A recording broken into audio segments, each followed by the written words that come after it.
Hey guys, did you see the video that we did last week where we talked about how to raise your rates? If you didn't, go check that out. It's episode 14. There's a link here or here. Be sure and watch that because I've got all kinds of really good specific information for you about how to go about raising your rates when it's time to do that. Now, if you did watch that, my guess is that you had one of two reactions. Either you were like excited because now you know exactly what to do, or you were like really squirmy because it goes against everything you were taught about what it means to be a healer, which means we help everybody else until we are broke and broken. But I've got good news for you, because if that's your reaction, if it made you feel, guilty or struggle with all that kind of money guilt that we always have, I'm going to take care of you, because in today's video, I'm going to teach you how to give back without giving it all away. Stay tuned.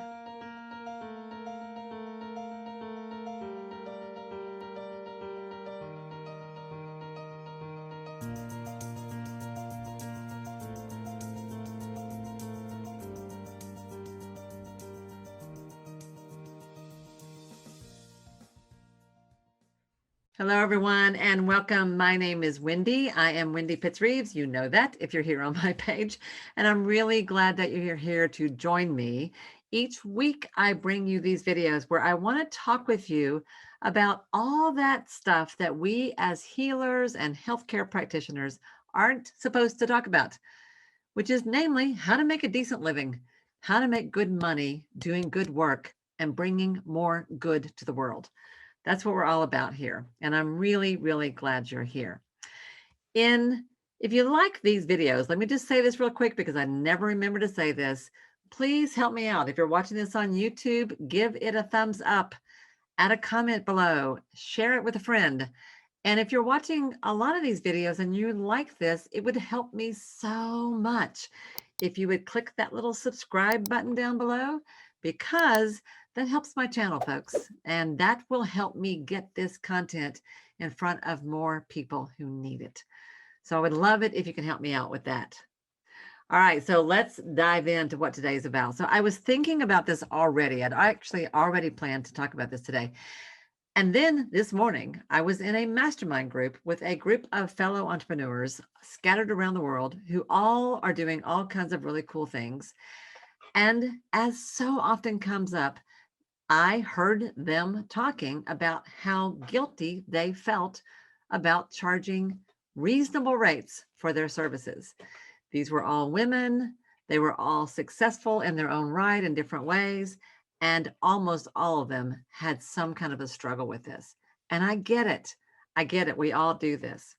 But when you accurately charge for what you do in a way that is fair and appropriate for the value that you bring to the table, you are honoring yourself, you're honoring the work that you do with your client, and I think you're honoring the client because you're saying to them, this work matters. Now, I'm a clinical social worker, and as a social worker, goodness gracious, if there was ever a group that has money mindset issues, it's we social workers. And we're not just taught to find ways to give back. It's who we are. We care a lot about making the world a better place, uplifting our fellow human beings. And I know you guys are like that too. Well, I talk about money a lot, y'all, because there's lots of healthy reasons to do so. But that doesn't mean I don't think you should give something back. And it doesn't mean that I think this isn't about being greedy. This is about finding healthy ways to do that, that aligns with your values, that fits who you are, but that does it in a way that doesn't hurt you, that does it in a way that honors you and your business. I'm going to say something to you that my coach said, one of the first things I ever heard her say, which is, your purpose may be to make the world a better place, but the purpose of your business is to make money. Well, what we're talking about today is both of those, okay? I want you to be making money in your business, but yes, I want you to make the world a better place. So let's get right into it. What I want to do is I'm going to share with you 3 strategies for how you can consciously and intentionally find ways to contribute and give back as part of your work or in association with your work. All right. And then I got a little bonus idea for you that might be a bit of a, I don't know, a thought provoker. So the first one, and this is probably the strategy I most often suggest to my coaching clients, those who are building a private practice or growing a private practice. And that is, I want you not to offer a sliding scale. I know that's kind of the go-to thing. A lot of people say they want to do that or should they do that. A true sliding scale, y'all, is a formula that if people make this much money a year, you charge them this. If they make that much money a year, you charge them that. And if you're going to have a true sliding scale, you need to have some way of documenting their income, making sure that formula is very clear to everybody, right? And that can get kind of messy and turn into kind of an accounting mess. And I don't know about you guys, but like those kinds of numbers are not my strong suit. And I'm thinking it's probably not for most of you either. So I would not do a sliding scale. Instead, is set aside a certain number of discounted slots in your practice that you're willing to offer.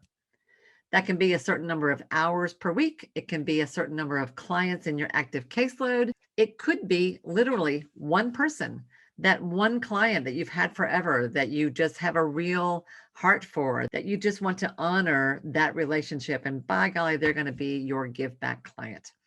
I've had clients that I've seen for as little as $5 an hour.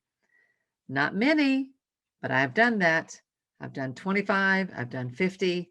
I've never had more than 1 or 2 of those at a time, usually 1, but they were definitely my give back clients. And they were people I did not mind a bit. I had a really good reason why I wanted to do that for those people. And I didn't have to explain it to anybody. It was something that felt right in my heart. You can totally do that. But you could also say, I allow 4 discounted slots at any given time. And you decide what that looks like. Maybe that's people who pay half of what your normal rate is. Maybe the rate varies, but it's something less than your full rate.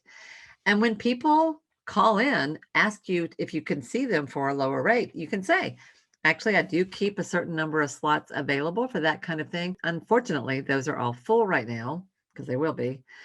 But I'm happy to put you on a waiting list. And if a spot opens up, I'll be glad to give you a call. Totally doable, totally doable. And then you are serving on purpose with a limit to how many of those kinds of slots you offer. And that will protect you from giving away too much. One extra little way of thinking about this, if you are in a type of healing work that accepts insurance reimbursement, psychotherapy is the one I always think about. Y'all, those are discounted slots. You know they are.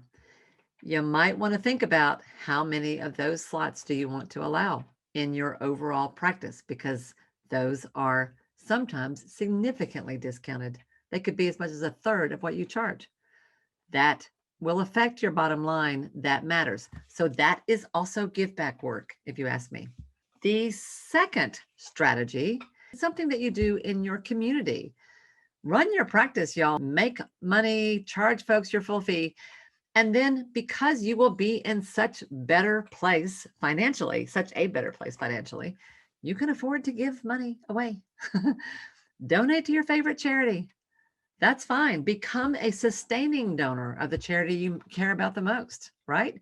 Give your money away. Make it part of your budget. Build it in. One thing you could do is that every time you get a client, you give a percentage of some sort or a flat amount to a charity of your choice in honor of that new client. There's lots of ways you can give money away that will feel good to you. But that's only one thing. You can also give away your time. Now, this is an obvious no-brainer, right? You can volunteer for whatever organization you like. Volunteering is a really good way to build your practice, because when people get to know you as a volunteer, They're also more likely to call you when they want someone who does what you do. That had a huge part to play when I was building my own practice. When you volunteer, of course, you can do the sort of obvious things like helping out with your kids' scout programs, right? Or your church's youth group. You can do that. But you might also consider serving on a board. Nonprofit organizations are always looking for people to serve on their boards, helping with a fundraiser, right? And do a couple of different kinds of things around your town that are important to you. Animal welfare, um, working with the elderly, Habitat for Humanity. If you don't really have a particular preference, your United Way is always going to be a great place to go. There are lots of others, but that's always a great place because they gather funds for all kinds of things, right? So getting involved in United Way or something like that in your community can be really, really great as a way of giving away your time that does a lot of good. Okay. But the third way you can give away is to give away your expertise. So when it comes to money, that's obvious. When it comes to time, like one of my favorites was the Adult Education Foundation. That was something I felt really strongly about. I was super involved with them as well as a bunch of other boards in town. But giving away your expertise is a way that you can give something that is unique to you because of your skills that not everybody can do. So here's a really good example of how I did that. And I did it just because I wanted to.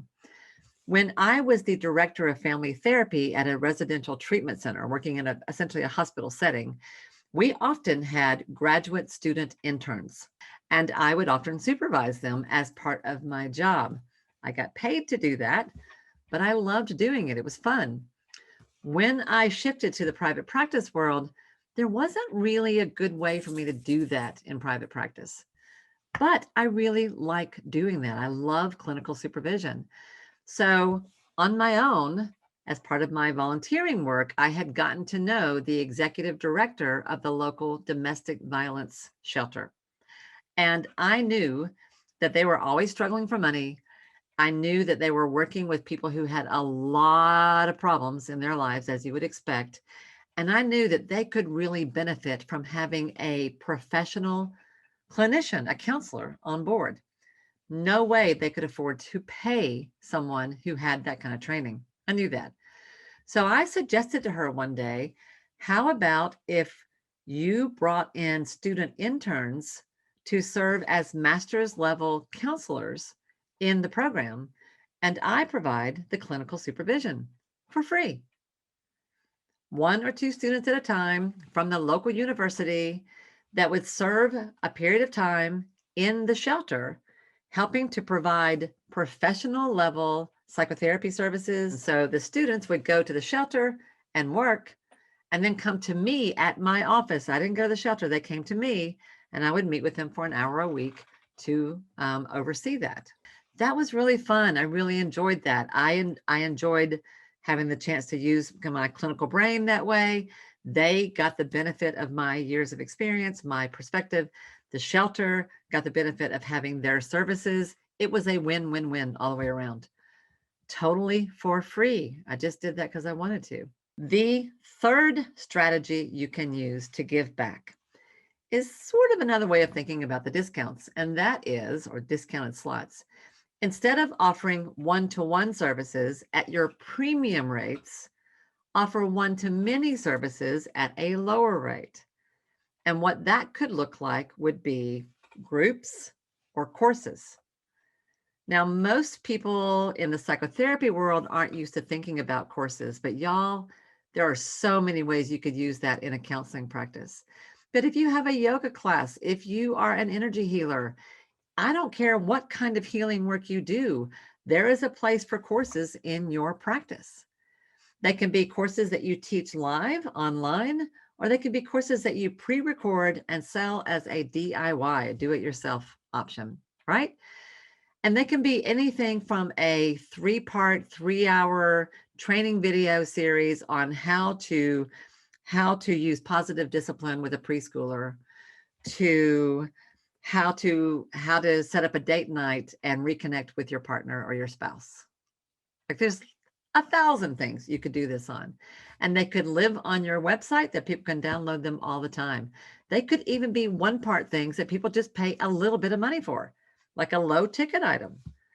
I could go off on that. I have to be careful or I will go down a rabbit hole there. But anyway, courses are a great way that you can help people who cannot afford your premium rates, but they still get good stuff from you. The other one is groups. In the psychotherapy world, groups are very common. Support groups, skill building groups, ropes courses, right? Those kinds of, like, there's all kinds of groups that have been around forever. I have a colleague that, after working with me, decided to start an Detox group, which is using acupuncture around the ears to help cope with stress and anxiety and certain addiction related behaviors. She talked about that forever. And after we worked together, she began to start offering that in her practice. There's all kinds of ways you can do this. I've done tons of groups, women's groups, teenager groups, parents of teenager groups, you name it. All of those are ways that you're giving back and still making money in those cases. Isn't that cool?